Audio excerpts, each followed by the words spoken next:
अस्सलामुअलैकुम नाज़रीन, मैं हूं अतीक रहमान और आप देख रहे हैं मेरा डिटेल चैनल। नाज़रीन, हमारा अदालती निज़ाम ज़वाल पजीर है और पूरी दुनिया पे हमारे अदालती निज़ाम पे सवालात उठाए जा रहे हैं और हमारे अदालती सिस्टम की रेटिंग दिन ब दिन नीचे जा रही है। अदालती निज़ाम पे ना सिर्फ हमारी ब्यूरोक्रेसी, हमारे सियासतदान, हमारे मुक़्तदर अदारे और दीगर महकमे जो हैं वो सवालात उठा रहे हैं। स्पेशली साबिक़ वज़ीर-ए-आज़म जो हैं वो अदालती फ़ैसलों की जद में आते रहे हैं, लेकिन आज मैं आपको दलाइल के साथ बताऊंगा कि हमारा अदालती निज़ाम किस तरह ठीक हो सकता है। आज का वीडियो पूरा देखिएगा, लेकिन उससे पहले बुशरा बीबी जो है वो नैब में जाके कह के आई हैं। इमरान खान की बीवी खातून अव्वल बुशरा बीबी नैब में कह के आई कि मलक रियाज ने 458 कनाल और 28 करोड़ रुपया बगैर किसी लालच के उनको अल कादर ट्रस्ट के लिए दिया है। लेकिन शायद वो भूल गई हैं कि जो 480 मिलियन पाउंड, 480 मिलियन जीबीपी जो मलक रियाज का नेशनल क्राइम एजेंसी ने नाजायज़ पकड़ा था, वो पाकिस्तान को मिलना था, पाकिस्तान के अकाउंट में आया था। लेकिन इमरान खान और उसकी काबीना ने वो पैसा उस रिसीवेबल में जो साकिब निसार की अदालत ने मलक रियाज को जुर्माना किया था, जो वो आपको पता है कराची में जो ज़मीन अराजी जो बहरिया टाउन के लिए ली गई थी, जो तकरीबन 1700-1800 अरब की थी, लेकिन साकिब निसार ने सिर्फ मलक रियाज को 650 अरब का जुर्माना किया और मलक रियाज को एक बहुत बड़ा फ़ायदा पहुँचाया और ये भी कहा कि ये किस्तों में पैसे देगा। वही जो किस्त देनी थी मलक रियाज ने अपने पले से, वो इमरान खान को, पाकिस्तान की रियासत में जो पीटीआई की हुकूमत थी उसकी काबीना और इमरान खान की मंजूरी से उस अकाउंट में एडजस्ट कर दी गई। और ये कहते हैं कि इख्तियारात का नाजायज़ इस्तेमाल ये किया है, ये हरकत की है काबीना ने और इमरान खान ने। तो फिर मलक रियाज ने 458 कनाल अराजी और 28 करोड़ रुपया अल कादर ट्रस्ट को दिया है। ये वजह है, वरना इमरान खान के अलावा भी पाकिस्तान में बहुत सारे लोग समाजियात में काम करते हैं, उनको मलक रियाज ने ये पैसा क्यों नहीं दिया, ये अराजी क्यों नहीं दी, वो उसने ईदी को ये क्यों नहीं दी, वो और भी इतने बड़े बड़े चैरिटेबल इंस्टीट्यूट हैं जो इस तरह के काम करते हैं, जो एजुकेशन में काम करते हैं, जो सेहत में काम करते हैं, उनको क्यों नहीं दी, आप ही को क्यों दिया। आपको इसलिए दी है कि 480 million pound, great Britain pound का फ़ायदा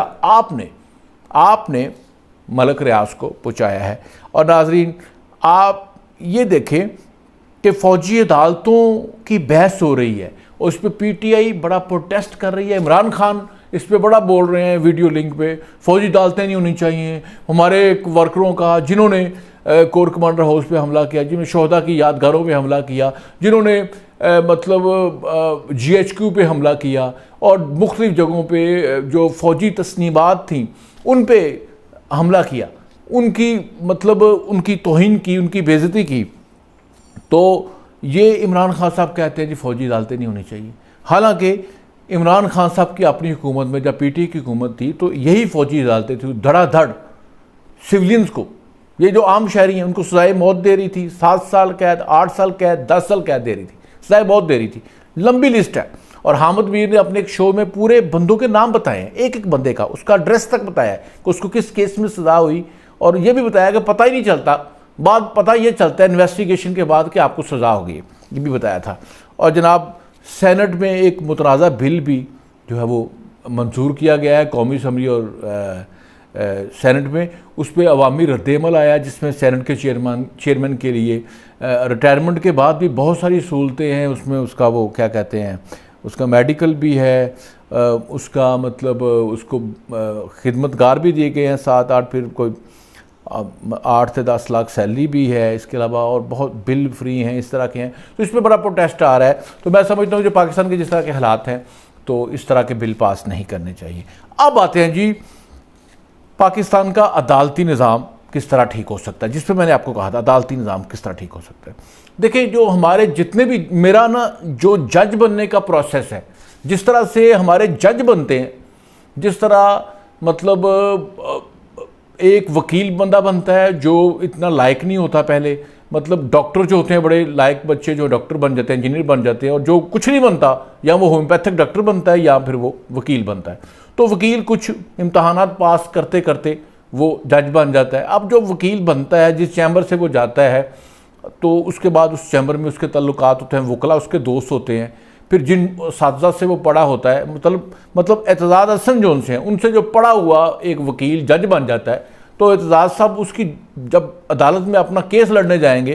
तो उस्ताद जब शागिर्द के पास केस लड़ने जाता है तो वो उसकी इज्जत तो करेगा। जिस तरह आप देख लें पनामा केस में नईम बुखारी और साकिब निसार की मतलब ये गठजोड़ था, तो उसको वकील रख के, तो वो आप देख रहे हैं वसीम जो नईम बुखारी और कितने केस लड़ता है, कोई केस नहीं।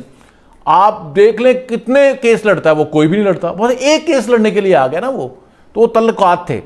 तो यही मैं बता रहा हूँ कि ये जिस तरह हमारे जज इस तरह से आते हैं कि वकील जो हैं सीनियर होते होते इम्तहानात पास करते करते जज बन जाते हैं, इस तरह हमारा अदालती निज़ाम कभी ठीक नहीं हो सकता। और जो वकला वो होते हैं, उनके रिश्तेदार भी होते हैं, उनके कुछ लोग, उनका भाई सियासत में भी होता है, उसका भाई डॉक्टर भी होता है, उसका भाई इंजीनियर भी होता है, उसकी बहन भी कोई सेनेट की मेंबर होती है, इस तरह होती है। तो ये जो जज है ना, ये एब्सोल्यूट हो चुके हैं जो पाकिस्तान के सिस्टम से आ रहे हैं। मेरी सजेशन क्या है जी, मैं कहता हूं कि या तो अगर आपने पाकिस्तानी जज लेने हैं तो वो फिर ये CSS करके ना, तो वो जज हैं जिस तरह हमारे कमिश्नर बनते हैं, जिस तरह हमारे बड़े बड़े अफसर बनते हैं, उनको लॉ पढ़ाया जाए, तो वो आके फैसले करें, वो वकला के दोस्त ना हो। लेकिन वो भी अगर आ जाएंगे तो उनके रिश्तेदार इस पाकिस्तान में होंगे ना, उनकी सास भी उनको फ़ोन कर सकती है, उनकी बीवी भी कह सकती है जी इमरान खान के हक़ में फ़ैसला करो, उनके बच्चे भी कह सकते हैं जी इमरान खान खूबसूरत है तो उसके लिए अच्छा काम करो। फिर उसके बाद जो उसकी बहू होगी वो भी उसको कह सकती है जी आपने ये फ़ैसला ऐसे करना है, ये डॉक्टर साहब मेरे डॉक्टर हैं, मैं इनसे अपना ट्रीटमेंट कराती हूँ, तो उनके हक़ में फ़ैसला करना है, तो इस तरह होगा। लेकिन मेरा मशवरा है, मतलब मैं कह रहा हूँ जिस तरह क्रिकेट में खेलों में न्यूट्रल एम्पायर होते हैं, और मज़े की बात है इमरान खान साहब इसका खुद भी क्रेडिट लेते हैं कि न्यूट्रल एम्पायर मैं लेके आया, इस तरह की बात करते हैं। तो जज जो हैं ये न्यूट्रल होने चाहिए, जज पाकिस्तान का होना नहीं चाहिए। जज आप लें जनाब बांग्लादेश से लें, जज आप जनाब ले लें आप नेपाल से ले लें, जज आप श्रीलंका से ले लें, मतलब मैं सस्ते मुल्क बता रहा हूँ, फिलिपीन से ले लें, इंडोनेशिया से ले लें, मलेशिया से ले लें, ये दूसरे मुल्कों के जज। मैंने ये बांग्लादेश वगैरह इसलिए बताए हैं, मैं इंडिया का जज नहीं बता रहा, हालांकि इंडिया का जज भी ले लेंगे तो वो इस तरह के फैसले ठीक करेगा, मैं इंडिया का नहीं बताया। इंडिया का लेंगे ज़रा उसको उर्दू नहीं सिखाना पड़ेगी, मतलब वो मतलब उर्दू में जानता होगा, पंजाबी भी जानता होगा। चले आप इंडिया से सिख ले लें, सिख जज ले लें, सिखों को तो हम प्यार करते हैं ना भाई, वो करतार सिंह पता है ना आपको, वो आते जाते हैं इस तरह। तो इस तरह ये जब आप मोस्टली जज मैं समझता हूँ बांग्लादेश से लेने चाहिए, श्रीलंका से, नेपाल से, ईरान से ले लें, ठीक है जी, तुर्की से ले लें। मतलब जितनी जज की तनख्वाह है उसमें बाहर से जज भागा भागा आएगा इधर नौकरी करने के लिए, क्योंकि हमारे जो जज हैं ये भी जब रिटायर होते हैं ये तो मुल्क छोड़ के फ़ौरन बाहर चले जाते हैं, उधर सेटल हो जाते हैं, उधर ही इन्वेस्टमेंट करते हैं, उधर ही बच्चे, उधर ही बीवी, उधर ही शादियाँ, उधर ही सब कुछ करते हैं। तो फिर हम ये पहले से ही बाहर से जज क्यों ना ले लें, इम्पोर्टेड जज लें, बाहर के जज लें, वकील हमारे इधर के हों, और उन जजों पे पाबंदी हो कि वो अगर इधर पाकिस्तान में आएंगे पाकिस्तान में कोई रिश्तेदारी नहीं करेंगे, ना ही तो अपनी वो बेटी की शादी करेंगे ना अपने बेटे की करेंगे, बिल्कुल कोई शादी, ना किसी की शादी के फंक्शन में जाएंगे वो, ना किसी की बर्थडे में जाएंगे, कहीं नहीं जाएंगे वो जज। वो जज जो हैं न्यूट्रल जज जो हैं वो फैसला ठीक करेंगे। जिस तरह क्रिकेट देखें ना, क्रिकेट में जब से न्यूट्रल अंपायर आए हैं क्रिकेट ठीक हो गई है, ठीक है। इसी तरह जब हमारे अदालती निज़ाम में न्यूट्रल जज आएंगे, गैर मुल्की जज आएंगे, 12-14 लाख 15 लाख 20 लाख तक सैलरी जो ये जज ले रहे हैं, तो जब वो जज आएंगे तो उनके फैसलों पे इतराज़ कोई नहीं करेगा, उनकी सियासी वाबस्तगियाँ नहीं होंगी। इसलिए मैं हुकूमत को, मतलब ये मशवरा है मेरा ना, इस पर मैं कोई डिक्टेट थोड़ा कर सकता हूँ, ये कानून पास करना चाहिए जो आगे जितने भी जज आए नए, ये जो आगे या पौध अब ये तो रिटायर होगी ना, ये तो हमें जान नहीं छोड़ेगी आपकी, इसलिए तो बड़ा फटा डाला, अभी बहुत फटा डाला हुआ है, अभी भी मुल्क चलने नहीं दे रहे। आप देखें ये जज जो हैं, इफ्तिखार चौधरी ने मुल्क चलने नहीं दिया, साकिब निसार देखें उसने मुल्क नहीं चलने दिया, अब ये जज साहब भी देख लें क्या हो रहा है, आप खुद ही देख लें, खुद ही देख लें ना। हुकूमत क्या हुकूमत करें जी, वो जो फाइनेंशियल मैटर्स हैं, जो फाइनेंशियल मैटर है, अतर मनल्ला साहब जो है ना, उन्होंने जो जब चीफ जस्टिस हाई कोर्ट थे ना ये इस्लामाबाद के, उन्होंने बड़े अच्छे फैसले, उन्होंने सियासी मामलात में दखल नहीं दिया, फाइनेंशियल मामलात में दखल नहीं दिया, इसलिए कि गैर मुल्की जज आएंगे तो हमारी अदलिया ठीक हो सकती है, इसके अलावा मेरा नहीं ख्याल ठीक हो सकती है। नाज़रीन, अपने रिश्तेदारों का ख्याल रखिएगा। पाकिस्तान जिंदाबाद।